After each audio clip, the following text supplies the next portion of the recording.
Hello जी, अस्सलाम वालेकुम। कैसे हैं आप लोग? उम्मीद है खैरियत से होंगे। और अगर तो आपको ये वीडियो देखने को मिल रही है तो इसका मतलब कि ये वीडियो आपके लिए है और इसमें कुछ ऐसा है जो आपके लिए जानना ज़रूरी है। और 10th क्लास की कंप्यूटर की तैयारी का आज आखिरी दिन है और कोशिश करूँगा मैं कोशिश करूँ कि पूरी बुक ही रिवाइज़ करवा सकूँ। और अगर तो और 10th क्लास के कंप्यूटर के लिए मेरा लास्ट कार्ड होगा जो मैं तुम लोग के लिए खेल रहा हूँ बच्चों। तो शुरू करते हैं। सबसे पहले chapter number 1, introduction to programming. आती है बहुत अच्छी बात है, वैसे वीडियो देख लो। अगर नहीं आती तो बेटा ज़रा ध्यान लगा के देखो। बिस्मिल्लाहिर्रहमानिर्रहीम। Computers are the part of our daily life, they can help us to solve several problems. ये एमसीक्यूज है हमारे पास कि कंप्यूटर हमें हर जिंदगी के काम में आता है और ये शॉर्ट क्वेश्चन में भी आ जाता है। तो बता देना कि कॉम्प्लेक्स मैथमेटिकल प्रॉब्लम से लेके इंटरनेट कंट्रोलिंग और ये सारा कुछ। Computers are not very own smart on their own. Computer की डेफिनेशन क्या है? Computer is an electronic device that take input, process it and provide output. इसका और कोई काम नहीं है। ये इनपुट लेता है, प्रोसेस करता है और क्या करता है? आउटपुट में हमें जो हमने इनपुट दी होती है उसके मुताबिक हमें आउटपुट दे देता है। वो जब इनपुट देते हैं वो किस शक्ल में देते हैं? कहते हैं in order to perform all task they have to be feed a series of instructions by humans which tell them how to behave and perform when face a particular type of problem. कि मैं बताऊंगा कि भाई तुम्हें अगर कोई ऐसी situation आए तो तुमने ये काम करना है। जैसे मैं किसी बच्चे को कहता हूँ जाओ बेटा पानी लेके आओ, तो वो करेगा क्या? उठेगा, जाएगा, पानी ले आएगा। मतलब जो मैंने उसको इंस्ट्रक्शन दी उसने उसके मुताबिक ही काम किया, उसने उसके अलावा कोई काम नहीं किया। तो कंप्यूटर क्या करता है? वही जो इंस्ट्रक्शन हम उसको देते हैं, जो उसके अंदर हम फीड करते हैं, वो हमारे पास क्या होती है? कंप्यूटर प्रोग्राम्स होते हैं। एंड द प्रोसेस ऑफ, ये एक डेफिनेशन है कंप्यूटर प्रोग्राम या सॉफ्टवेयर की। द प्रोसेस ऑफ फीडिंग, वो जब मैं एंटर कर रहा हूँ, टाइप कर रहा हूँ या किसी भी तरीके से उसके अंदर स्टोर करवा रहा हूँ, वो क्या होगी? प्रोग्रामिंग। और फॉर एग्जाम्पल मैं प्रोग्रामिंग कर रहा हूँ तो मैं कौन हूँ? Programmer. The person who know how to write a computer program correctly is known as a programmer. अब प्रोग्राम जैसे लैंग्वेज आ जाती है ना, जब भी लैंग्वेज आ गई तो लैंग्वेज के अंदर बहुत सी ऐसी चीजें होती हैं जो हमने सीखनी होती हैं। कहता है computer can not understand English, Urdu and any other common language human use for interacting with each other. अब हम लोग इंग्लिश उर्दू का इस्तेमाल कर रहे हैं लेकिन कंप्यूटर इंग्लिश उर्दू का इस्तेमाल नहीं कर रहा। कंप्यूटर की एक लैंग्वेज और वो है हमारे पास binary. They have their own special language design by computer scientist. बहुत सारी लैंग्वेजेस हैं, सबसे पहली थी फोर्ट्रेन, उसके किसी और दिन बात करेंगे।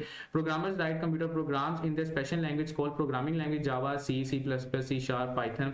इस तरह की बहुत सी हैं। अब ये पूरी बुक में हम लोग सी लैंग्वेज पढ़ेंगे। और एक बात याद रख लेना, जब भी आप प्रोग्रामिंग लैंग्वेज पढ़ रहे हो तो आप लोग इंग्रेडिएंट्स पढ़ रहे हो, आप लोग किसी स्पेसिफिक लैंग्वेज, वहां सिंटैक्स चेंज होगा। हर लैंग्वेज में चीजें सारी सेम होंगी, इफ एल्स वही होगा, लूप वही होगा, बाकी सारी चीजें। सी लैंग्वेज का सबसे कॉमन और सबसे important MCQ, C language was developed by Dennis Ritchie. कब बनाई थी? 1969 से 1973 के दरमियान। और कहां पर? बेल लैब्स में। तीन चीजें हैं। डेनिस रिची कब बनाई थी? 1969 से 1973 में। कहां बनाई थी? बेल लैब्स में। अब नेक्स्ट और क्वेश्चन आता है आपके पास, प्रोग्रामिंग एनवायरनमेंट। कोई भी काम करना हो, जैसे फॉर एग्जांपल मैंने क्लास देनी हो तो एक क्लासरूम होगा जिसके अंदर मैं होऊंगा, बच्चे होंगे, तभी क्लास हो पाएगी। हम सड़क पे खड़े होकर क्लास नहीं दे सकते। तो इसी तरह कोई भी काम करना है उसके लिए क्या चाहिए? In order to correctly perform any task we need to have proper tools. Proper tools क्या होंगे हमारे पास प्रोग्राम बनाने के? वो मैं तीन लफ्ज आगे बताता हूँ। इसने एग्जाम्पल दिया प्रोग्रामिंग एनवायरनमेंट की। अगर मैंने गार्डनिंग करनी है तो मुझे क्या चाहिए होगा? फॉर एग्जाम्पल मुझे गार्डनिंग के टूल्स चाहिए होंगे। अगर मैंने पेंटिंग करनी है तो मुझे पेंट्स चाहिए होंगे, ब्रशेस चाहिए होंगे, कैनवस, यानी कि वो सारी चीजें जिससे मैं कोई तस्वीर बना सकता हूं। तो इसी तरह similarly we need programming tools. अब वो क्या है वो देखो यहाँ पे, a collection of all necessary tools for programming make up a programming environment. अभी तक उसने नहीं बताया टूल्स क्या है, जरा देखें गौर से।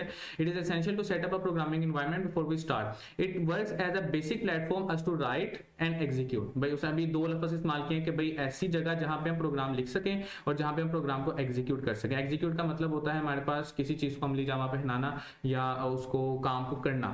नेक्स्ट वो कहते हैं हमारे पास, अब नेक्स्ट और क्वेश्चन है IDE, integrated development environment. Integrate का मतलब क्या होता है ये जरा समझ लो।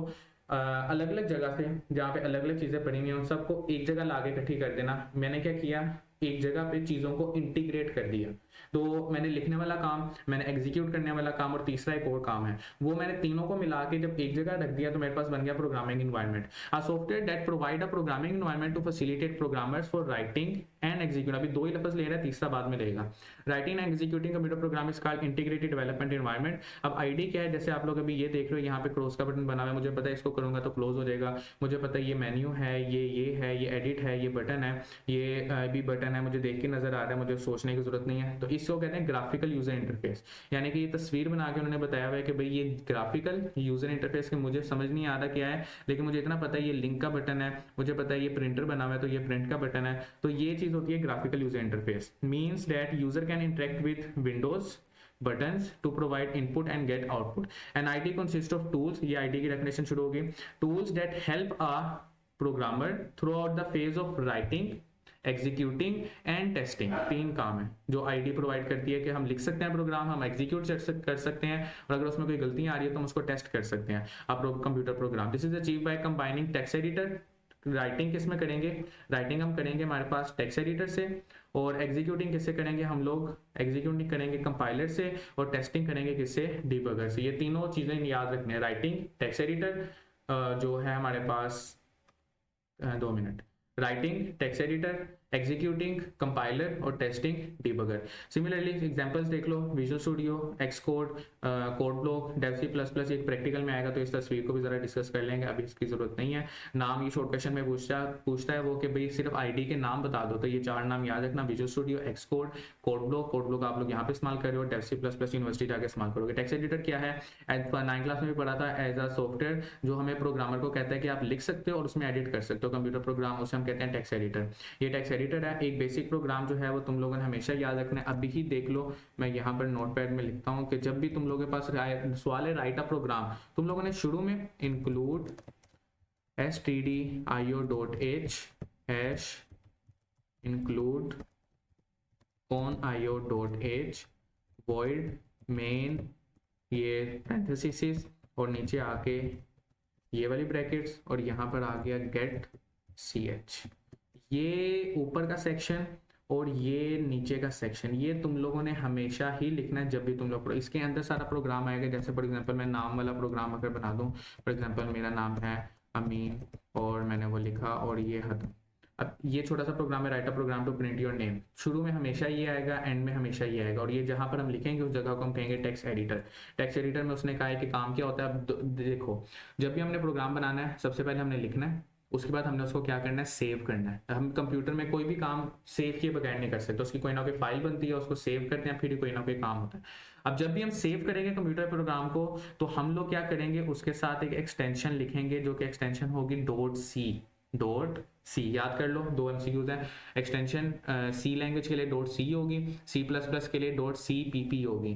तो जब हम सी लैंग्वेज का प्रोग्राम सेव करेंगे तो फाइल का नाम लिखेंगे और उसके साथ क्या लिख देंगे, .c, तो वो हमारा प्रोग्राम सेव हो जाएगा और बाद में हम उसको एग्जीक्यूट कर सकते हैं। एग्जीक्यूट करने के लिए ये स्क्रीन आएगी जिसके अंदर हमें आउटपुट नजर आएगी, इसका नाम क्या है, कंसोल स्क्रीन। MCQs है सिंपल कि आउटपुट हमारे पास कहाँ पे शो होती है, कंसोल स्क्रीन पे।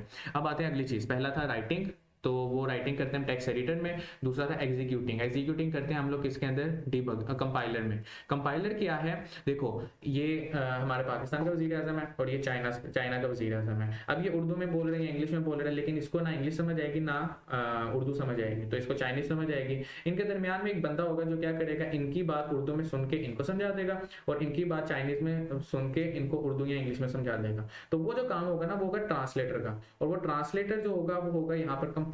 क्या करेगा वो, कंप्यूटर प्रोग्राम जो कि एक प्रोग्रामिंग लैंग्वेज में लिखा हुआ है वो हमारा कंप्यूटर नहीं समझता था, क्योंकि कंप्यूटर की लैंग्वेज क्या है, सिर्फ और सिर्फ बाइनरी। तो वो क्या करेगा, हमारे कंप्यूटर प्रोग्राम को कन्वर्ट करेगा किसके अंदर, बाइनरी में, और फिर वो प्रोग्राम हमारा कंप्यूटर पे एग्जीक्यूट होगा। कहते हैं computer only work with in machine with 0 and 1, they required conversion of program written in programming language to machine language. हमें क्या करना पड़ता है, प्रोग्रामिंग लैंग्वेज जो है उसको कन्वर्ट करना पड़ता है किसके अंदर, मशीन लैंग्वेज में। और आपको पता है मशीन लैंग्वेज क्या है, 0 और 1 in order to execute it. अब ये कंपाइलर की छोटी सी डेफिनेशन यहाँ से शुरू हो रही है हमारे पास, a compiler is a software that is responsible for conversion of computer program written in सब हाई लेवल लैंग्वेज। हम इंसान है ना, अपनी लैंग्वेज को बड़ी हाई करते हैं, हाई लेवल लैंग्वेज को कन्वर्ट करता है किसके अंदर, मशीन लैंग्वेज में। ये सिंपल सी डेफिनेशन और ये फ्लो चार्ट साथ बना देना। कंप्यूटर प्रोग्राम कंपाइलेशन, कंपाइलर क्या करता है, कंपाइलेशन करता है किसको, कंप्यूटर फाइल को, प्रोग्राम फाइल को कन्वर्ट करता है किसके अंदर, बाइनरी फाइल में, और उसके बाद हम उसको एग्जीक्यूट कर सकते हैं। ये था छोटा सा, और यहाँ पे एक टॉपिक नहीं है हमारे पास जो कि है हमारे पास डीबगिंग। डीबगिंग क्या होता है हमारे पास, डीबगिंग का मतलब है DBUGGING। डीबगिंग में एक लफ्ज छुड़ा हुआ है बग। बग मतलब क्या होता है हमारे पास, एरर्स। तो डीबगिंग क्या हुआ हमारे पास, फाइंडिंग एंड रिमूविंग एरर्स। ये छोटी सी डेफिनेशन है, इसको आगे पीछे इंग्लिश के कुछ वर्ड्स लगा के कर लेना। Debugging stand for, debugging is known as the finding and removing errors in the program something. और आगे आती है प्रोग्रामिंग बेसिक। प्रोग्रामिंग बेसिक का मतलब क्या है हमारे पास कि यहाँ पर बड़े 2 इंपॉर्टेंट शॉर्ट क्वेश्चन है। देखो मैंने अगर उर्दू बोलनी है या मैंने इंग्लिश बोलनी है तो मुझे इंग्लिश के रूल्स चाहिए। फॉर एग्जांपल मैंने अगर प्रेजेंट की बात करनी है तो मैं इज लगाऊंगा या आर लगाऊंगा, मैं वाज नहीं लगा सकता। यानी कि मैं ये नहीं कह सकता I was teaching, I am teaching या समथिंग इस तरह से होगा। तो वाज आता है पास्ट में, इज आता है प्रेजेंट में, इज आता है सिंगल के लिए, आर आता है ज़्यादा के लिए। तो ये सारे रूल्स हैं। तो कहते हैं हर प्रोग्रामिंग लैंग्वेज के कुछ प्रीमिटिव बिल्डिंग ब्लॉक्स होते हैं जो रूल्स प्रोवाइड करते हैं, रूल्स के सही तरह हमने काम कैसे करना है।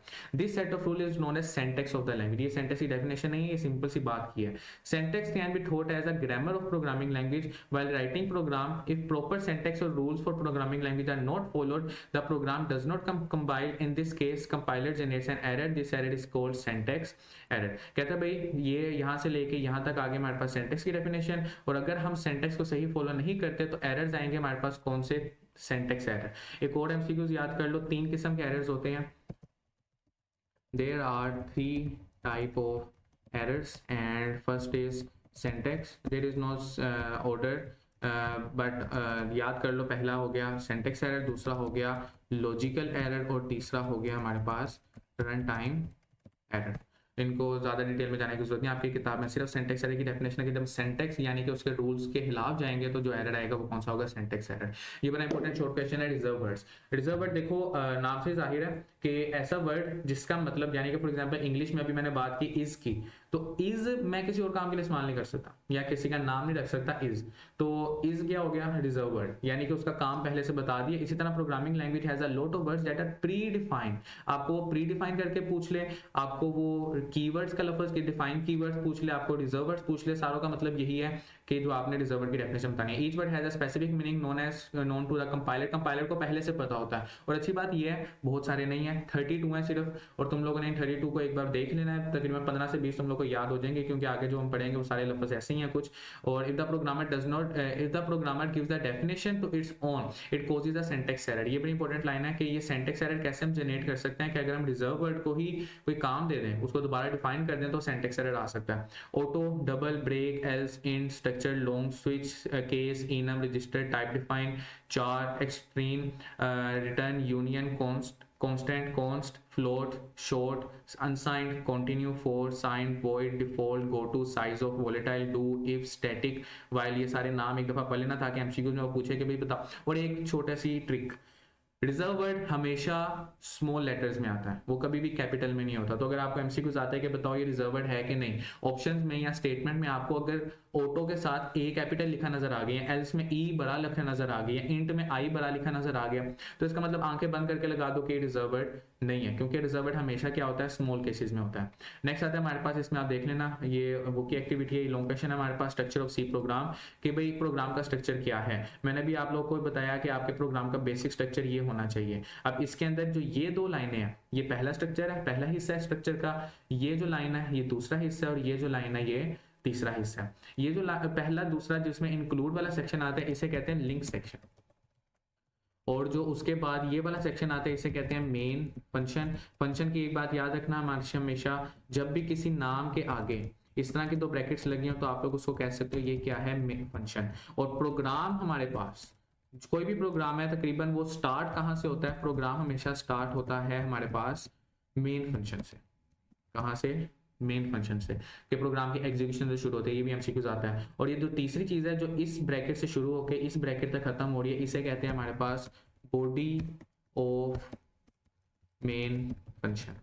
इसको देखते हैं किताब से, कहते हैं भाई लिंक सेक्शन और header section. While writing program in C language we make extensive use of functions that are already defined in the language. कुछ ऐसी चीजें हैं जो पहले से डिफाइन है, जैसे इज एम और इस तरह के इंट, फ्लोट और इस तरह की सारी चीजें, प्रिंट एफ, स्कैन एफ, तो वो सारी चीजें पहले से डिफाइन है। लेकिन मुझे वो सारी चीजें नहीं इस्तेमाल करनी, मुझे जो इस्तेमाल करनी है मुझे उसका काम लेके आना है। तो अब मैं फॉर एग्जाम्पल मैंने यहाँ पे प्रिंट एफ इस्तेमाल किया, जिसको नहीं पता प्रिंट एफ इस्तेमाल किया, तो प्रिंट एफ डिफाइन होता है हमारे पास किसके अंदर, stdio.h में। ये जो गेट सी एच है, गेट सी एच है, तो ये किस में डिफाइन होता है, conio.h में। तो मुझे जिसका इस्तेमाल करना है मैं उसकी फाइल लोड कर लूंगा, इंक्लूड कर लूंगा अपने प्रोग्राम के अंदर। अब वही चीज यहाँ पर बता रहा है कि मैंने जो function, we need to include this file with this functions have been defined, this file is called header file. We include this files in our program by writing include statement. हम क्या करते हैं, उसको इंक्लूड कर लेते हैं। Include का नाम ही नजर आ रहा है, जाहिर सी बात है। अब इसका सिंटैक्स हमारे पास इंक्लूड, ये 2 एंगल ब्रैकेट्स आ जाएंगी और उनके दरमियान में क्या आ जाएगा, फाइल नेम। और देखना गौर से, इस फाइल के एंड पे क्या लिखा हुआ है, .h। तो इस फाइल को जो .h वाली होती है इसे हम कहते हैं header file, HEADER, header file. ठीक है, क्लियर है। ये आगे है stdio.h स्टैंडर्ड इनपुट आउटपुट, ये आगे हमारे पास conio.h कंसोल इनपुट आउटपुट। एक और फाइल का नाम आपकी किताब में लिया हुआ है हमारे पास जो कि है math.h। कहते हैं मैथ के फंक्शंस आपने इस्तेमाल करने हैं तो आप लोग क्या करोगे, math.h का इस्तेमाल करोगे। इसकी एग्जांपल में आता होता है math.h में आपकी किताब में जो है math.h के में जो हम फंक्शन इस्तेमाल करते हैं वो है हमारे पास sqrt स्क्वायर रूट का फंक्शन। यानी कि मैं अगर sqrt को 64 देता हूं तो मुझे जवाब में क्या रिटर्न कर देगा, 8। यानी कि वो उसका स्क्वायर रूट लेके तो उसका मुझे जवाब दे देगा। तो ये वाला फंक्शन किस में होता है, math.h में। अगली चीज आती है main function. Main function it consist of main function. मैंने बताया है कि कोई भी नाम के आगे वो ब्रैकेट्स होंगे तो वो फंक्शन है। Every C program must contain a main function and it is starting point of execution. Starting point of execution यानी कि प्रोग्राम के अंदर बहुत सारे फंक्शन होंगे लेकिन उसने स्टार्ट कहां से करना है, मेन फंक्शन से। नेक्स्ट आती है body of main function. The body of main function enclosing curly braces. Curly braces ये जो इस तरह की होती हैं इनको कोर्स से देख लेना। कर्ली ब्रेसेस के अंदर होगा हमारे पास all statement inside this curly braces make the body of main function. जो भी ये कर्ली ब्रेसेस के दरमियान होगा ये क्या बना रहे हैं, बॉडी ऑफ मेन फंक्शन। यानी कि इसके दरमियान में सारा प्रोग्राम आप लोग लिखोगे, इसके बाहर का प्रोग्राम कोई माना नहीं जाएगा। नेक्स्ट वो कहते हैं हमारे पास कि ये जैसे प्रिंट एफ हेलो वर्ल्ड, और एक बात याद रख लो, नहीं प्रोग्राम बनाना आता सीखो, अभी टाइम है। लेकिन अगर नहीं आता तो इतना याद रखना कि प्रिंट एफ के डबल कोट्स के अंदर, ये डबल कोट्स हैं, क्लियर है, इनके अंदर मैं जो भी लिखूंगा वो आउटपुट में मुझे नजर आ जाएगा। अगली चीज आती है, ये बड़ा इंपॉर्टेंट शॉर्ट क्वेश्चन आता होता है हमारे पास कि भाई प्रोग्राम लिखने के रूल्स बताओ। देखो इंग्लिश के रूल्स है ना कि हर लाइन के एंड पे डॉट लगाना है जब आप सेंटेक्स खत्म कर रहे हो, और पैराग्राफ शुरू करना है या लाइन शुरू करनी है तो उसके शुरू में कैपिटल वर्ड होना चाहिए, अल्फाबेट कैपिटल होना चाहिए। तो इसी तरह हमारे पास प्रोग्राम को लिखने के कुछ असूल हैं। कहते हैं the sequence of statements in which C language should be written according to in sequence. यानी कि मैंने पहले जो काम करना है वो पहले ही होना चाहिए, दूसरे में जो काम करना है दो, यानी कि इनको अगर मैं आगे पीछे कर दूंगा तो वो एक एरर था ना, लॉजिकल एरर, वो आना शुरू हो जाएगा। अगला कहते हैं C is a case sensitive. Case sensitive का मतलब क्या है, देखो बेटा दो किस्म के केस होते हैं, टाइप्स ऑफ केसेस। दो किस्म के होते हैं, एक होते हैं अपर केस और एक होते हैं हमारे पास लोअर केस। सिंपल सी बात है, आम अल्फाज में बताऊं तो बेटा बड़ी एबीसी और छोटी एबीसी। यानी कि जो बड़ी एबीसी होती है उसमें हम क्या कहेंगे, कैपिटल केस, और जो स्मॉल होती है उसमें हम कहेंगे स्मॉल केस। कहते हैं इसमें केस सेंसिटिव का मतलब क्या है कि कैपिटल ए स्मॉल ए के इक्वल नहीं होगा, स्मॉल ए के इक्वल नहीं होगा। यानी कि कैपिटल ए का अपना काम होगा और स्मॉल ए का अपना काम होगा। तो कहते हैं is a case and it mean that keywords, मैंने बताया कीवर्ड्स, ये एमसीक्यूज यहां छुपा हुआ है। Keywords is defined with all small case letters, we can not capitalise it. यानी कि इंट जो होगा स्मॉल वाला वो डिफरेंट होगा कैपिटल आई वाले इंट से। Format is a keyword whereas letter is not, कि ये वाला जो है हमारे पास ये कीवर्ड है लेकिन जो ये वाला है ये हमारे पास ये कीवर्ड नहीं है। ईच स्टेटमेंट, ये बड़ी इंपॉर्टेंट लाइन है, हर लाइन हम एंड करेंगे किससे, सेमीकोलन से। ये देखो जो बॉडी के अंदर होगी, जो ये नहीं यहां पे नहीं लगा देना सेमीकोलन, जो बॉडी के अंदर होगी स्टेटमेंट उसको हम खत्म, जैसे इंग्लिश में ना डॉट लगाना है, इस तरह यहाँ पे हर लाइन के एंड पे क्या लगाना है, सेमीकोलन। नेक्स्ट आता है हमारे पास, ये एक छोटा सा प्रोग्राम है जो मैंने लिखा है उसी तरह का, इसको एक बार पढ़ लेना, ये इस तरह का शॉर्ट क्वेश्चन आ जाता होता है। नेक्स्ट आपका बड़ा मजेदार लॉन्ग क्वेश्चन और शॉर्ट क्वेश्चन भी, इसमें से 2-3 निकलते होते हैं हमारे पास। कि देखो अब ये प्रोग्राम है, ये प्रोग्राम चलेगा, लेकिन इसमें जो ये चीज मैंने लिखी है ना, ये चीज दो, ये दूसरी बार मैंने लिखी और ये तीसरी बार लिखी, ये बता रहे हैं कि भाई ये चीजें क्या है। यानी कि मैंने बता दिया लिंक सेक्शन है, ये बता दिया मैंने मेन फंक्शन है, ये बता दिया मैंने बॉडी ऑफ मेन फंक्शन है, इसका प्रोग्राम से लेना देना नहीं है। क्यों? क्योंकि ये क्या है, comments. Comments are the statement in program that are ignored by the compiler. ये कंपाइलर नहीं देखते, इनको इग्नोर कर देता है, अगर तो देखेगा तो एरर आ जाएगा, क्योंकि ये तो मैंने अपनी मर्जी से लिखा हुआ है कुछ आपको समझाने के लिए, खुद समझने के लिए। Usually comments are written in natural language, हम नेचुरल लैंग्वेज में लिखते हैं, इंग्लिश में मैं इसको उर्दू में भी लिख सकता हूँ। यहाँ पे सिर्फ मेन फंक्शन लिखा है, मैं यहाँ पे कह सकता हूँ ये इसका आता है, तो इसका कोई लेना देना नहीं होगा। क्यों? क्योंकि मैंने शुरू में ये लगाया हुआ है। अब ये क्या चीज है, कहते हैं पर्पस ऑफ कमेंट। पहले जरा पर्पस देख लें फिर हम सिंटैक्स पे जाते हैं कि दो पर्पस है।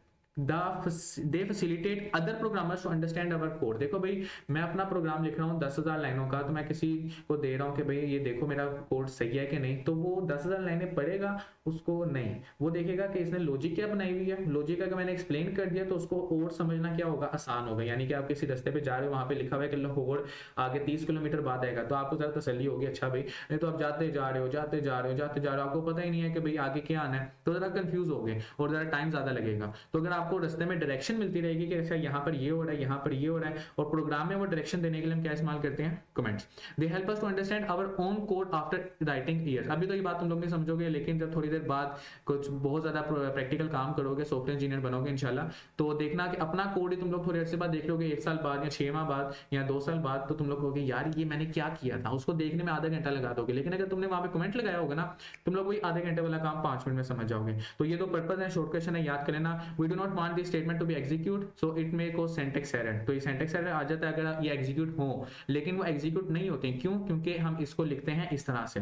2 किस्म के कमेंट्स हम ऐड कर सकते हैं, एक सिंगल लाइन कमेंट, यानी कि जो सिर्फ छोटा सा वर्ड है, तो मैंने ये क्या किया, 2 फॉरवर्ड स्लैश लगाई और उसके आगे जो लिखूंगा वो क्या होगा, सिंगल लाइन कमेंट। और मल्टी लाइन कमेंट की गौर से देख लो, फॉरवर्ड स्लैश स्टैटिक, स्टैटिक हमेशा अंदर आएगा और बाहर क्या आएंगे, फॉरवर्ड स्लैश। क्लियर है? तो इसके दरम्यान में जो भी लिखी, एग्जांपल एक देख लेना, सिंपल से प्रोग्राम किया है, इसमें उसने क्या किया, मल्टी लाइन कमेंट, ये क्या आ गया हमारे पास, सिंगल लाइन कमेंट, और ये भी क्या आ गया हमारे पास, सिंगल लाइन कमेंट। यानी कि जो ये फॉरवर्ड स्लैश के आगे लिखता, पीछे वाला नहीं, आगे वाला जो होगा वो सारा कमेंट माना जाएगा।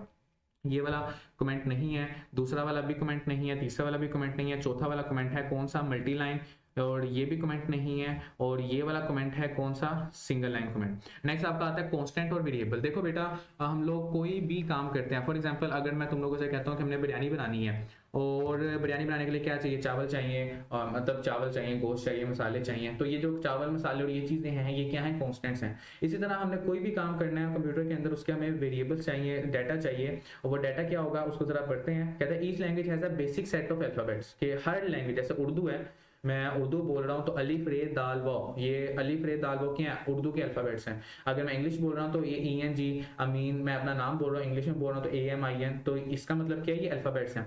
तो अगर मैंने किसी प्रोग्रामिंग लैंग्वेज में कोई चीज बनानी है, कोई इंस्ट्रक्शन बनानी है, तो उसके लिए भी मुझे क्या चाहिए होंगे, उसके character set. They are combined in allowable manner. देखो मैंने अपने नाम के स्पेलिंग अच्छे से जोड़े, अगर मैं लिख देता NIMA तो समझ नहीं आ रहा था कि मेरा नाम क्या है, मैंने उनको जरा सही तरह से जोड़ा तभी मुझे समझ आया। तो अगर मैं वर्ड्स को अलाउएबल मैनर में जोड़ूं तो वो क्या बन जाता है, हमारे पास कुछ उसका मतलब समझ आता है। तो यहाँ पर क्या होते हैं, सी लैंग्वेज, ये वाली चीज इंपॉर्टेंट है, C language has a character set that include alphabets, digits और स्पेशल कैरेक्टर, यानी कि सब कुछ आ सकता है, कैपिटल भी, स्मॉल भी, नंबर्स आपको पता है 0 से लेकर 9 तक होते हैं, बाकी उनके कॉम्बिनेशंस होते हैं, और आगे स्पेशल कैरेक्टर्स। अब देखते हैं इनका फायदा क्या है। These alphabets, digits, special characters are combined in allowable manner. इनको जब हम मिलाते हैं तो ये बनते क्या हैं, कांस्टेंट बन सकते हैं, वेरिएबल बन सकते हैं, और क्या बन सकते हैं, कीवर्ड, जिन्हें हम रिजर्व वर्ड्स भी कहते हैं। We also discuss reserve words, पीछे हमने कर ली। अब हम देखते हैं कांस्टेंट। कांस्टेंट बड़ा इंपॉर्टेंट शॉर्ट क्वेश्चन है, लॉन्ग में आ जाए तो बल्ले बल्ले तुम लोगों की। Constants are the values that can not be change. भाई 2 है तो वो 2 ही रहेगा, 3 है तो वो 3 ही रहेगा, 5 है तो वो 5 ही रहेगा। 5 हो तो 6 नहीं बन जाएगा, क्योंकि 6 अलग कांस्टेंट है। तो कांस्टेंट ऐसी चीज जो चेंज नहीं हो सकती, सबसे पहले MCQs, और वेरिएबल ऐसी चीज है जो चेंज हो सकती है। कांस्टेंट चेंज नहीं हो सकता, वेरिएबल चेंज हो सकता है। आगे कहते हैं हमारे पास कि there are 3 types of constant. MCQ सीधा सीधा जो किताब में लिखा हुआ है तो वो लिखा हुआ है। 3 किस्म के कांस्टेंट है, इंटीजर, रियल और करेक्टर। हमारे पास में देखो तो पॉइंट के बगैर वाली वैल्यूज इंटीजर, पॉइंट के साथ वाली वैल्यूज रियल, और करेक्टर जो होंगे हमारे पास वो क्या आ जाएंगे, सिंपल करेक्टर कांस्टेंट आ जाएंगे। अब ये है क्या, तुम लोगों ने जब इसको एक्सप्लेन करना है तो इंटीजर तुम लोगों ने लिखा रियल, तुम लोगों ने लिखा करेक्टर, इस तरह तुम लोगों ने टाइप्स लिखी। टाइप्स के आगे अच्छे से तुम लोगों ने एग्जांपल बना दी, 2 मिनट लगेंगे, बल्कि 2 मिनट भी नहीं लगेंगे, वो भी ज्यादा है। तो इस तरह से बता दिया 7, 8, 100 रियल मतलब पॉइंट वाली वैल्यूज, जैसे कि 7.1, 0.7, -2.8, तो वो आ गई हमारे पास रियल। और करेक्टर याद रखना, करेक्टर होता है जिसके ऊपर बादशाह बंदा ही है, इसके ऊपर सिंगल कोट्स होते हैं। इसके ऊपर क्या होते हैं, सिंगल कोट्स। यहाँ पर अगर आप लोग देखो तो दैट एनी, ये तो पढ़ लेना, values that are without decimal point, value that are with decimal point, और साइन भी आता है, प्लस भी और माइनस भी। करेक्टर कांस्टेंट कहता है कि अपर केस, लोअर, कोई भी एक चीज आ सकती है, special symbol enclose with single quotes inside this. जैसे 5 के ऊपर ये लगा हुआ है, 7 के ऊपर ये लगा हुआ है। नीचे वाला MCQ जरा समझने वाला है कि आपका 9 ये वाले 9 के इक्वल नहीं होगा, 9 ये वाले 9 के इक्वल नहीं होगा, क्योंकि ये क्या है, इंटीजर, ये क्या है, करेक्टर, और 9.0 ये भी इसके इक्वल नहीं होगा, ये क्या है, रियल। तीनों की टाइप क्या है, अलग अलग है। तो ये जरा इंपॉर्टेंट शॉर्ट क्वेश्चन है, इसको देख लेना कि भाई 9 + 8 ये 17 नहीं होगा, क्योंकि ये दोनों क्या है, करेक्टर है। नेक्स्ट चीज आती है हमारे पास इसमें वो पूछ रहा है कि भाई करेक्टर कौन सा है। अब आपको पता है ये करेक्टर है, ये रियल है, ये इंटीजर है, ये रियल है, ये इंटीजर है, ये भी करेक्टर है, ये रियल है, ये भी रियल है, ये इंटीजर है और ये भी रियल है माइनस वाला। नेक्स्ट आती है वेरिएबल। वेरिएबल एक बड़ी मजेदार चीज है। देखो अब मैंने कहा कि बिरयानी बनाने के लिए हमें चावल चाहिए, लेकिन चावल कितने चाहिए? फॉर एग्जाम्पल 1 किलो चावल चाहिए, तो 1 किलो चावल कहीं ना कहीं हम रखेंगे, ऐसा तो नहीं है हाथों में लेके फिरेंगे। वो गोश्त 1 किलो चाहिए तो वो कहीं ना कहीं रखेंगे। तो डाटा मुझे चाहिए, मैंने कहा कि भाई मैंने एवरेज मालूम करनी है 10 बच्चों की, कि 10 बच्चों के मार्क्स कितने आए हैं, उनकी एवरेज क्या बनेगी। तो अब मैं उन 10 बच्चों के मार्क्स के स्टोर करूंगा। तो कंप्यूटर में हर चीज स्टोर होती है हमारे पास, कहां पर? मेमोरी में। अब प्रोग्राम जब चल रहा होता है, देखो प्रोग्राम कंप्यूटर में कोई भी काम जब हो रहा है तो वो लोड कहां पे हुआ होता है? रैम में। तो यहां पर जो भी हम मेमोरी का लफ्ज इस्तेमाल करेंगे वो हमारे पास कौन सी होगी? रैम। कहते हैं variable is usually a name given to a memory location. Data जहां स्टोर है, डाटा जहां स्टोर है, उस स्टोर किए हुए डाटा का एक नाम है, उस नाम को हम क्या कहते हैं? Variable. Is a data is physically store inside the computer memory, क्योंकि डाटा ने असल में जाकर स्टोर होना है, फिर ही उस पर कोई ना कोई काम होना है। The value variable can be change, मैंने बताया कांस्टेंट चेंज नहीं होता, वेरिएबल क्या होता है? चेंज होता है। लेकिन कब? इन अ प्रोग्राम, जब हम प्रोग्राम चला रहे हैं उनमें हम वैल्यूज वेरिएबल की चेंज कर सकते हैं। If a variable contain 5 and later we give it another value, 7 दे दिया, 11 दे दिया, 100 दे दिया, 10,000 दे दिया, रिप्लेस विद 5। अब वेरिएबल की कुछ चीजें ये याद कर लो। वेरिएबल जब भी हमने इस्तेमाल करना है उसको हमने सबसे पहले डिक्लेयर करना है, फिर हमने उसको इस्तेमाल करना है, फिर हमने उसको इनिशियलाइज करना है, उस पर आते हैं। लेकिन सबसे पहले वेरिएबल क्या है? वेरिएबल हमने पीछे पढ़ा 3 किस्म की वैल्यूज हैं। कौन कौन सी? पॉइंट के बगैर इंटीजर, पॉइंट के साथ रियल और सिंगल कोट्स के साथ करेक्टर। लेकिन अब मैंने वेरिएबल में स्टोर करवाना है तो मैं कैसे करवाऊंगा? देखो मेमोरी ऐसे कोई फुफ्फो का घर तो है नहीं जिसके अंदर मैं जाऊं और वैल्यू स्टोर करवा दूं। अब होगा ये कि जैसे फॉर एग्जांपल मैंने मरी जाना है तो मैं पहले जाऊंगा और उनसे होटल बुक कर लूंगा कि भाई हम 4 बंदे रहने आ रहे हैं, 4 बंदों का कमरा क्या कर दें? बुक कर दें। अब इसी तरह मेमोरी मैंने इस्तेमाल करनी है, तो मेमोरी इस्तेमाल करने के लिए मुझे सबसे पहले बताना है कि भाई मैंने ना इंटीजर वैल्यू स्टोर करनी है, तो इंटीजर वैल्यू के लिए ना मुझे मेमोरी दे दो। मैंने फ्लोट वैल्यू स्टोर करनी है तो फ्लोट वेरिएबल के लिए मुझे क्या कर दो? मेमोरी दे दो। तो ये जो मैं बता रहा हूं इसे कहते हैं डिक्लेरेशन। और मुझे बताना है कि कौन सी वैल्यू है, तो वो हम इस्तेमाल करते हैं इंट, रियल के लिए इस्तेमाल करते हैं फ्लोट, और कैरेक्टर के लिए इस्तेमाल करते हैं चार। कैसे इस्तेमाल करते हैं बताता हूं। Every variable has a unique name, her variable का यूनिक नाम होगा, यानी कि एक नाम आ गया तो वो दोबारा नहीं आ सकता। कॉल्ड आइडेंटिफायर, ये एक शॉर्ट क्वेश्चन आता होता है। आइडेंटिफायर क्या है? आइडेंटिफायर वेरिएबल के नाम को कहते हैं, कांस्टेंट को नाम को कह सकते हैं, जो भी किसी की शिनाख्त कर रहा हूं। And has a data type, और उसकी डाटा टाइप होगी। डाटा टाइप ये 3 दिमाग में डाल लो, इंट, फ्लोट और चार। डाटा टाइप क्या है? नाम से जाहिर हो रहा है किस टाइप का डाटा इस वेरिएबल में स्टोर होगा। Data type describe the type of data that is store in a variable. किस टाइप का डाटा किस वेरिएबल में स्टोर होगा वो कौन बताएगा? Data type. C language has different data types, int, float, char, 3 basic data types हैं, याद कर लेना। इंट हमारे पास इस्तेमाल होगी इंटीजर के लिए, फ्लोट इस्तेमाल होगी रियल के लिए, चार इस्तेमाल होगी कैरेक्टर के लिए। तो अगर मैंने 1 2 3 स्टोर करना है पॉइंट के बगैर तो मैं डाटा टाइप कौन सा इस्तेमाल करूंगा? इंट। मैंने पॉइंट के साथ वाली तो मैं डाटा टाइप इस्तेमाल करूंगा फ्लोट। मैंने कैरेक्टर स्टोर करवाना है तो मैं क्या इस्तेमाल करूंगा? चार। डाटा टाइप वो वेरिएबल का लॉन्ग क्वेश्चन है, डाटा टाइप का अलग से लॉन्ग क्वेश्चन है। जब तुम लोग को वेरिएबल का लॉन्ग क्वेश्चन आएगा तुम लोग टेबल बना के बताओगे कि इंट, फ्लोट, चार ये डाटा टाइप होती है जो हम इस्तेमाल करते हैं। अब जरा डाटा टाइप की बात करते हैं। अब डाटा टाइप हमने पीछे तो ये पढ़ा कि क्या बताती है कि किस टाइप का डाटा स्टोर होगा। Each variable in C language has a data type. The data type not only describe the type of data it's to be stored inside the variable but also number of bytes that the compiler need to reserve for data storage। मुश्किल सी बात लग रही है तो आसान अल्फाज में मैंने कहा ना कि भाई 4 बंदों का कमरा बुक कर दो, तो 4 बंदों की कैपेसिटी है ना कि भाई कितना कौन सा कमरा चाहिए? 2 बंदों का चाहिए, 1 बंदे का चाहिए, 4 बंदे का चाहिए, 6 बंदों का चाहिए। तो अब मैं जब डाटा टाइप बता रहा हूं तो मैं असल में मेमोरी को ये तो बता रहा हूं कि किस टाइप का डाटा स्टोर करवाना है, उसको साथ ये भी पता लगेगा कि मैंने कितनी नंबर ऑफ बाइट स्टोर करवानी है। और एक एमसीक्यू यहाँ पर रैम के अंदर मेमोरी के अंदर हमारे पास क्या होता है कि डाटा हमारा स्टोर होता है बाइट्स में। बाइट मतलब 8 बिट्स, बाइट मतलब 8 बिट्स। अब हमारे पास वो कहता है कि डाटा टाइप कौन सी होगी। डाटा टाइप जो हम बताएंगे तो ये नहीं बताएगा कि टाइप ऑफ डाटा क्या, उसके साथ साथ ये भी बताएगा कि कितने नंबर ऑफ बाइट्स वो स्टोर करेगा। ये हम थोड़ा सा याद करेंगे, ये थोड़ा सा इसको फोकस करना है, एमसीक्यूज के लिए बड़ी इंपॉर्टेंट चीज है। कहते हैं सम कंपाइलर्स 2 बाइट्स, जब वो 2 बाइट्स लेता है इंट की वैल्यू को स्टोर करने के लिए, इंट की वैल्यू को स्टोर करने के लिए वो कितनी बाइट्स लेता है? 2। तो कितनी मैक्सिमम चीज आ सकती है उसके अंदर? मैक्सिमम आ सकते हैं 32,786 और मिनिमम कितने आ सकते हैं नंबर? 32,768 माइनस में। क्लियर है? ये मिनिमम होगी और मैक्सिमम। डाटा टाइप की 3 चीजें याद करनी है। किस टाइप का डाटा स्टोर होता है, मेमोरी कितनी इस्तेमाल करता है, और मिनिमम वैल्यू कितनी आ सकती है और मैक्सिमम वैल्यू कितनी आ सकती है। एक टेबल बना लो, उस पर लिख लो। कहता है इंट इंटीजर की दो किस्म के इंटीजर हो सकते हैं, या तो साइंड या तो अनसाइंड। अब अनसाइंड का मतलब क्या है कि उसमें साइन नहीं आएगा, और हमें पता है जब साइन नहीं आता तो क्या होता है, पॉजिटिव। भाई इसकी जरूरत क्यों पड़ी। अब फॉर एग्जाम्पल मैं तुम्हें कहता हूँ कि बताओ भाई अपनी एज, तुमने अगर अपनी एज स्टोर करनी है तो एज कभी भी नेगेटिव, तुम्हें कोई बंदा सुना होगा कहते हैं यार मैं -13 साल का हूँ, तो ऐसा नहीं हो सकता। एज हमेशा क्या होती है, पॉजिटिव में होती है। तो हम ऐसी जगह पे अनसाइंड इंट इस्तेमाल करेंगे, और बाकी नॉर्मल के लिए क्या इस्तेमाल करेंगे, साइन। वैसे ज्यादा फर्क नहीं पड़ता, हम इंट इस्तेमाल कर लें तो ठीक होता है। कहता है अब हम लोग यहाँ पर इस्तेमाल करें 10 क्लास की किताब में कोड ब्लॉक। अब कोड ब्लॉक क्या है, कोड ब्लॉक एक ऐसी आईडी है जिसके अंदर इंटीजर के लिए कहते हैं is used to store integer values, यानी कि होल नंबर्स। एक और लफ्ज आ गया होल नंबर, यानी कि पूरे पूरे नंबर जो होते हैं पॉइंट के बगैर। Integer take up to 4 bytes. कहता है भाई इंटीजर कितनी वैल्यू लेगा, 4 बाइट। एक चीज इंट कितनी वैल्यू लेगा हमारे पास, 4 बाइट्स। इसकी मिनिमम वैल्यू कितनी होगी हमारे पास, मिनिमम वैल्यू कहता है 2। अब इसको अगर कैलकुलेटर पे देखें तो ये बनेगा हमारे पास, अरे कैलकुलेटर पे 2 raised to power I think 31 or maybe something like that, standard scientific 2 raised to power 31 याद आएगा हमारे पास, यस -2 रेस्ट पावर 31 तुम लोग यहाँ पर लिख सकते हो। -2 रेस्ट पावर 31 से लेके 2 रेस्ट पावर 31, अगर ये वैल्यू याद नहीं होती, क्लियर है। और यहाँ पर आ जाता है हमारे पास अनसाइंड इंट, तो अनसाइंड इंट की मिनिमम वैल्यू क्या होगी हमारे पास, 0। ये तो पक्का पक्का के 0 से नीचे कुछ आ ही नहीं सकता, तो 0 मिनिमम होगी। और मैक्सिमम क्या हो सकती है हमारे पास, 2 rest power 32 I think, 2 rest power 32, yes 2 rest power 32 आ गई। तो ये याद कर लो अगर पूरा नंबर याद नहीं हो रहा। फ्लोट की बात करें तो फ्लोट के अंदर तुम लोगों ने पॉइंट वाली वैल्यूज आती हैं। कहता है is used to store real numbers, हमें पता है बिल्कुल। इसके अंदर पॉइंट के बाद कितनी वैल्यूज आ सकती हैं, देखो ऐसे ही है ना, पॉइंट के बाद कितनी वैल्यूज आ सकती हैं।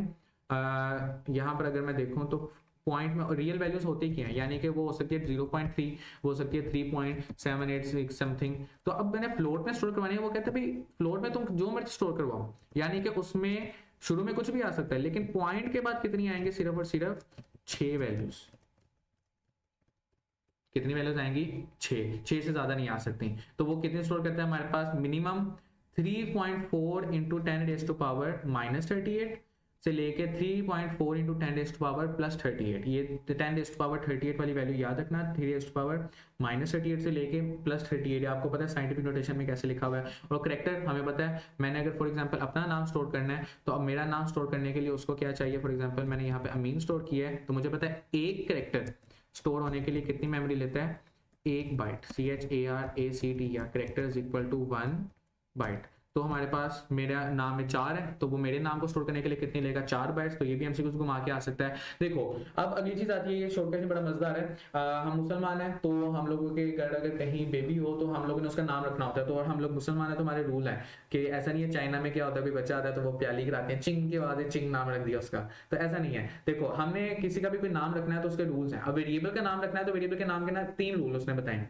सबसे पहला तो ये पीछे तुम लोगों ने पढ़ा, रिजर्व वर्ड वेरिएबल के नाम में इस्तेमाल नहीं हो सकता। क्यों, क्योंकि उसका काम पहले से डिफाइन है, क्लियर। अगर तुम करोगे इस्तेमाल तो सिंटैक्स एरर आएगा। कहता है वेरिएबल नेम के अंदर हमारे पास 3 चीजें आ सकती हैं, upper case, lower case, digits और अंडरस्कोर। सॉरी 4 चीजें, सिर्फ अंडरस्कोर, स्पेशल कैरेक्टर कोई नहीं आएगा। लेकिन इन 4 चीजों में upper case, lower case, digit और अंडरस्कोर में शुरू कहां से होगा, वेरिएबल में मस्ट बिगिन, शुरू हमेशा हमारे पास वो या तो लेटर से होगा या तो अंडरस्कोर से। इसने एग्जांपल दी होगी, आगे मैं बताता हूं। यानी कि मैं यहां पर अगर आऊं तो वेरिएबल का अगर मैंने नाम रखना है, मैंने कहा इंट टाइप का एक वेरिएबल है और उसका नाम मैंने रख दिया a, और हर लाइन के एंड पे क्या आता है, सेमीकोलन, क्लियर है। तो इसी तरह मैंने कहा फ्लोट टाइप का वेरिएबल है, इसकी एग्जांपल दे देना b, और इस तरह मैंने 4, तो इसका मैंने क्या रख दिया c, और सॉरी डाटा टाइप। तो अगर मैं कहता हूँ इंट नाम का एक वेरिएबल है जिसकी नाम है 7a, ऐसा नहीं मैं कर सकता, ये रॉन्ग है। तो इसको मैं इस तरह लिख सकता हूँ इंट a7, यानी कि शुरू में डिजिट नहीं आएगा, समझ लो बात, शुरू में स्टार्ट में डिजिट नहीं आएगा, उसके अलावा कुछ भी आ सकता है, क्लियर है। डिजिट नहीं आएगा, उसके अलावा कुछ भी आ सकता है। अगली चीज बात करें, अच्छा चौथा रूल है छुपा हुआ, there is no strict rule how long a variable name should be, कि भाई वेरिएबल का नाम जितना चाहे उतना लंबा कर सकते हो, कोई रूल नहीं है, लेकिन जितना छोटा रखो उतना बेहतर है। जैसे कि उसने रखा हाइट, एवरेज, वेट, यानी कि जिससे उसका काम पता लग रहा हो कि उसके अंदर कौन सी वैल्यू स्टोर है।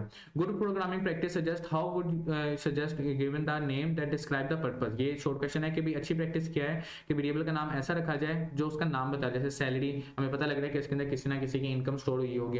अब मैंने बताया था वेरिएबल को इस्तेमाल करने के लिए 2 स्टेप है, पहला वेरिएबल डिक्लेरेशन और दूसरा वेरिएबल इनिशियलाइजेशन। यानी कि हम पहले बताएंगे कि भाई मैंने मेमोरी इस डाटा टाइप के वैल्यू को स्टोर करने के लिए रखनी है और फिर मैं उसके अंदर वैल्यू स्टोर करूंगा। तो मजेदार बात बताऊं तो मैंने यहां पर लिखा था इंट A7 या इंट A, ये क्या है मेरे पास, सॉरी कमेंट लिखते हैं // है declaration, DECLARATN, declaration of variable. और कौन सा वेरिएबल मैंने डिक्लेयर किया है, इन टाइप का, ऐसे ही है। अब मैं बाद में उसमें वैल्यू स्टोर करता हूं तो ये मेरे पास क्या हो जाएगी, जब मैंने उसके अंदर 5 असल में हुआ क्या, A में चला गया, तो ये मैंने क्या कर दी, इनिशियलाइजेशन, इनिशियलाइजेशन ठीक है जो भी स्पेलिंग है। वेरिएबल, डिक्लेयर वेरिएबल में 2 चीजें बताते हैं, we need to declare a variable before we use it in a program. Declaring a variable include specifying this data type, पहली चीज हम डाटा टाइप बताते हैं और दूसरी चीज उसका नाम। ज्यादा कॉम्प्लेक्स है ही नहीं, 2 चीजें बतानी है, पहली चीज डाटा टाइप और दूसरा क्या बता दिया, उसका नाम। जब 2 चीजें बताकर एंड पे सेमीकोलन लगा देंगे तो इस लाइन को हम क्या कहेंगे, ये लाइन है वेरिएबल डिक्लेरेशन की। आगे कहते हैं हमारे पास पहला आ गया इंट अनसाइंड इंट, और आगे क्या आ गया उसका name, float data type, int height नाम उसका आ गया, इंट डाटा टाइप, सैलरी उसका नाम आ गया, 4 डाटा टाइप, मैरिटल स्टेटस उसका वेरिएबल का नाम। ये एग्जांपल इस तरह लिख लो, या इंट ए फ्लोट बी 4 सी, इस तरह कर लो, कोई मसला नहीं। कहते हैं हम ये छोटा सा शॉर्ट क्वेश्चन है कि हम एक लाइन में ज्यादा वेरिएबल डिक्लेयर कर सकते हैं। यानी कि मैं तुम लोग को यहाँ पर समझाऊं कि फॉर एग्जाम्पल मैंने इंट ए, इंट बी, अब मुझे पता है कि मैंने 3 वेरिएबल्स डिक्लेयर करने हैं, तो मैं क्या करूंगा, इंट A, B, C, और ये काम खत्म। यानी कि मैं एक ही लाइन में एक सिंगल डाटा टाइप के वेरिएबल डिक्लेयर कर सकता हूं और उनके अंदर उनको सेपरेट कैसे कर दूंगा, कोमा के साथ। ये सिर्फ उसने ये लाइन बताई है छोटी सी कि भाई हम एक लाइन में multiple variables can of that same data type should be declared in single statement but they are separated with comma, simple. उसके बाद हमारे पास नेक्स्ट चीज आती है variable can not declare unless we mention इस डाटा टाइप के, जब हम डाटा टाइप नहीं बताएंगे वेरिएबल डिक्लेयर नहीं होगा। क्लियर है। After declaring a variable it's data type can not be change, ये छोटा सा एमसीक्यूज है। एक बार मैंने डाटा टाइप बता दिया, यानी कि फॉर एग्जांपल तुम लोग कंप्यूटर के लिए डिक्लेयर हो गए हो, तुम लोग ने 9 क्लास में कंप्यूटर का पेपर दिया। अब ऐसा नहीं हो सकता तुम लोग 10 क्लास में को नहीं जी मैं बायो का देना चाहता हूँ या कंप्यूटर का देना ही नहीं, तुम लोग डिक्लेयर हो चुके हो, तुम लोग अब चेंज नहीं हो सकते जब तक मैट्रिक खत्म नहीं हो जाता। तो ये एग्जाम्पल आगे वॉइड मेन, ऊपर वाला तुम लोगों ने लिखना है, नीचे भी लिखना है जो मैंने बताया शुरू में, 4 ग्रेड इंट वैल्यू। नेक्स्ट चीज आती है हमारे पास वेरिएबल इनिशियलाइजेशन। वेरिएबल को डिक्लेयर करने के बाद हमने उसको वैल्यू स्टोर करनी है। वैल्यू स्टोर करने के 2 तरीके हैं, देखो इधर मैं यहाँ पर बता रहा हूँ। एक है हमारे पास पहला और दूसरा है दूसरा, variable at the time of declaration. जब हम डिक्लेयर कर रहे हैं तभी हम वैल्यू साइन करते हैं, एंड आफ्टर द डिक्लेरेशन। यानी कि मैंने कहा भाई कि इंट ए, कि मैंने कहा कि भाई अब क्या हुआ, इन टाइप है और ए क्या है, उसका नाम है, और मैंने कहा ए इज इक्वल टू 6। अब 6 वैल्यू उसमें चली गई। इनिशियल का मतलब क्या होता है, स्टार्ट। तो जो भी पहली वैल्यू होगी वो क्या होगी, इनिशियलाइज। अब फॉर एग्जांपल मैं उसमें बाद में भी स्टोर कर सकता हूं, लेकिन जो बाद में होगी इसको मैं कहूंगा इनिशियलाइज, और जो बाद में है उसको मैं कहूंगा असाइनिंग। बाद में मैं सिर्फ असाइन कर रहा हूं, लेकिन जो पहली वैल्यू होगी उसे मैं कहूंगा इनिशियलाइज, और सबसे पहले जब मैं डाटा टाइप बताऊंगा तो वो क्या होगी मेरे पास, डिक्लेरेशन। लेकिन आप सॉरी ये उल्टा हो गया थोड़ा सा, आफ्टर द डिक्लेरेशन, ये यहां पर, और नीचे क्या आएगा हमारे पास, at the time of declaration. अब हुआ क्या, इंट ए, मतलब अभी क्या बता दिया मैंने, डाटा टाइप, उसका नाम, और मैं नाम बताते साथ ही उसको वैल्यू दे दूं। यानी कि मैं कह दूं भाई ए के अंदर आपने स्टोर करवा दो 10। तो ये जो है, अब ये एक ही लाइन में डिक्लेयर भी हो गया, एक लाइन में इनिशियलाइज भी हो गया। तो ये 2 तरीके से मैं इनिशियलाइज कर सकता हूं, assigning a value to a variable for the first time. पहली बार जब मैं वेरिएबल को वैल्यू दूंगा तो वो क्या हो गई, variable initialization. C language allow us to initialize a variable both at the time of declaration and after declaration declaring it. For initializing a variable at the time of declaration we use the simple structure data type, variable का नाम, और उसको क्या दे दी, value. यहाँ पे equal इस्तेमाल कर दिया। इक्वल क्या करेगा, जो भी इस साइड पे वैल्यू पड़ी होगी उसको लाके इधर वेरिएबल में स्टोर करवा देगा। नेक्स्ट चीज आती है यहाँ पर देख लो, ग्रेड, ये सिंपल क्या है, ये हाली डिक्लेरेशन है, देख के समझ आनी चाहिए। सिर्फ डाटा टाइप और नाम बताया तो ये सिर्फ क्या है, डिक्लेरेशन। और अगर मैंने डाटा टाइप के साथ नाम भी बताया और उसके अंदर वैल्यू भी स्टोर करवा दी है तो ये क्या है, initialization, variable value is declare and initialize, उसी वक्त डिक्लेयर हो गया, उसी वक्त इनिशियलाइज हो गया। और उसके बाद मैंने ये जो ऊपर वाला ग्रेड डिक्लेयर किया था उसका मैंने नीचे वैल्यू दी, ए जो था मैंने उसमें स्टोर करवा दिया, इंशाल्लाह ए प्लस किया है तुम लोगों का। और यहाँ पे हमारा चैप्टर हुआ खत्म, और आगे चलते हैं हम चैप्टर नंबर 2 पे।